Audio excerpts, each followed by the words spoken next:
வணக்கம் மக்களே. ஸ்ரீலங்கா அருகே தாக்கிய அமெரிக்க நீர்மூழ்கி கப்பல் எங்கேருந்து வந்ததுன்னு யாருக்கா தெரியுமா? தெரிஞ்சுக்கலாம் இந்த வீடியோ. ஸோ இது மாதிரியான யூஸ்ஃபுல்லான கண்டென்ட்டுக்கு நம்ம சேனலை ஃபாலோ பண்ணி சப்ஸ்கிரைப் பண்ணிக்கோங்க. நம்மள எல்லாருக்குமே தெரிஞ்சிருக்கும், ஸ்ரீலங்காவோட கடற்பகுதிக்கு வெகு அருகாமையில் ஐரிஸ் தேனான்ற ஒரு ஈரானிய கப்பல் அமைதியாக வீட்டுக்கு திரும்பி கொண்டிருந்த நேரத்தில் யுஎஸோட நீர்மூழ்கி கப்பல் யாருக்கும் தெரியாம ரகசிய தாக்குதல் நடத்தி அதுல இருந்த எல்லா சோல்ஜர்ஸும் இறந்து போயிருக்காங்க. நம்மள பல பேருக்கு தெரியாத ஒரு பகுதி, அதுவும் யாராலும் பெரும்பாலும் பேசப்படாத ஒரு பகுதி, அதுவும் இந்தியாவுக்கு கீழே இருக்கு, இந்தியன் ஓஷன்ல இருக்கு. அந்த இடத்துக்கு பேர் தான் டியாகோ கார்சியா. இது பார்த்தீங்கன்னா அமெரிக்காவோட இராணுவ தளமாக இப்போதைக்கு கருதப்படுது. இது சில நாட்களுக்கு முன்பு பிரிட்டிஷோட ஒரு கட்டுப்பாட்டின் கீழே இருந்தது. இப்போ கம்ப்ளீட்டாக அமெரிக்கா அதை டேக் ஓவர் பண்ணிட்டாங்க.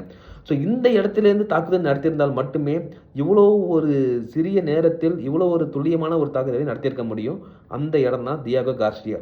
ஸோ இந்த இடத்த பற்றி நீங்கள் மேலும் தெரிஞ்சுக்கணும்னு ஆசைப்பட்டீங்க அப்படின்னா கமெண்ட்ல டியாகோ கார்சியான்னு டைப் பண்ணுங்க. டியாகோ கார்சியா பற்றி முழுமையான ஒரு தகவலை நான் உங்களுக்கு கொண்டு சேர்க்குறேன். நன்றி, வணக்கம்.